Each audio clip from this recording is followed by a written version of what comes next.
termes de gestion, la pension de famille est un produit, une résidence spécifique dans la mesure où on a une équipe de personnel renforcée donc qui est constituée du responsable de pension de famille et de l'agent d'accueil. Le responsable de pension de famille, il est chargé de l'activité de gestion courante ainsi que du développement du partenariat qui va permettre de mettre en œuvre le projet socio-éducatif de la pension de famille.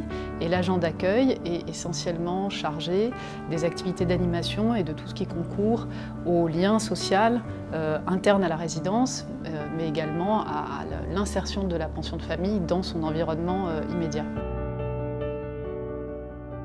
Le métier de responsable de pension de famille est très vaste puisque nous avons en charge la gestion locative et sociale d'un petit établissement. Après, la particularité en pension de famille, c'est qu'il y a le logement, mais il est très accompagné puisqu'il y a une équipe sur place et du collectif pour justement avec but de resocialisation, de faire des choses intéressantes, etc.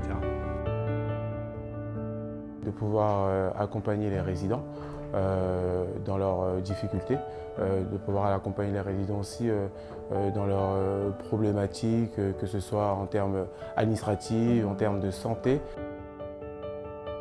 Effectivement, ici, c'est pour leur donner la possibilité de se reconstruire, donc bien sûr à travers le logement. La spécificité d'une pension de famille, c'est d'avoir des actions collectives et individuelles qui sont faites en binôme avec une animatrice. Alors, tous nos résidents sont des personnes isolées. On a une grande majorité de résidents qui souffrent de troubles psychotiques. On travaille aussi avec un SIAD qui intervient auprès aussi de quelques résidents pour des soins infirmiers ou des prises de traitement. Ils interviennent tous les jours. En pension de famille, on travaille sur deux axes majeurs, qui est donc la sortie de l'isolement et l'intégration sociale.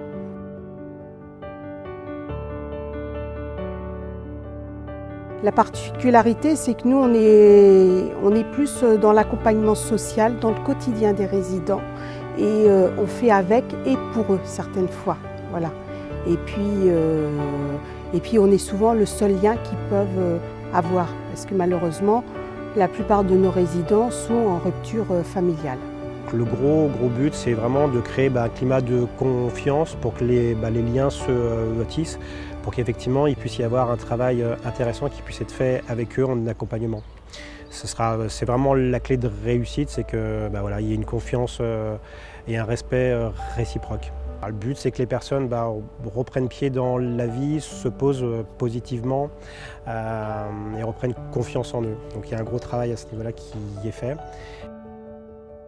Le sujet des pensions de famille, c'est quelque chose d'important pour Adoma puisque ça s'inscrit pleinement dans le parcours résidentiel. C'est vraiment l'échelon, c'est l'étape entre la rue, le centre de stabilisation, le centre d'hébergement et peut-être demain une résidence sociale. Donc c'est un lieu où les résidents sont accueillis là pour une durée potentiellement assez longue. En tout cas, on n'a pas de limite de durée et ils sont vraiment là pour se reconstruire dans un parcours pour s'inscrire dans un parcours résidentiel sur le long terme. C'est ce qui est très riche dans ce métier, c'est qu'on passe autant de une partie de gestion, autant une partie qui parfois peut être un peu confident ou accompagnant.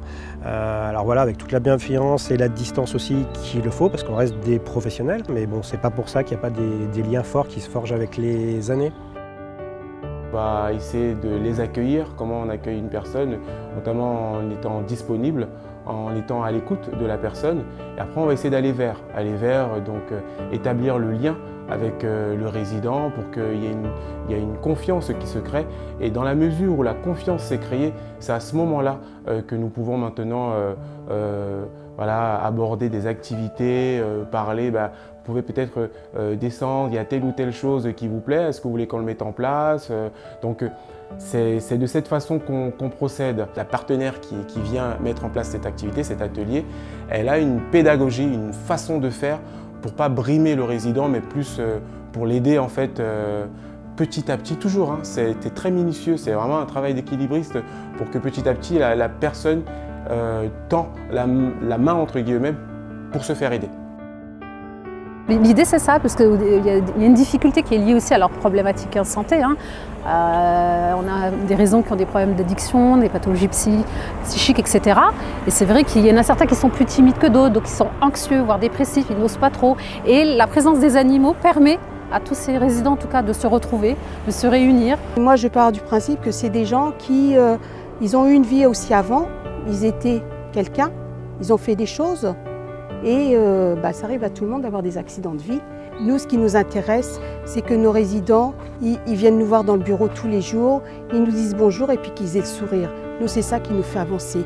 Et puis quand on a un sourire de leur part tous les jours, c'est que là, on a quand même réussi une bonne partie de notre mission.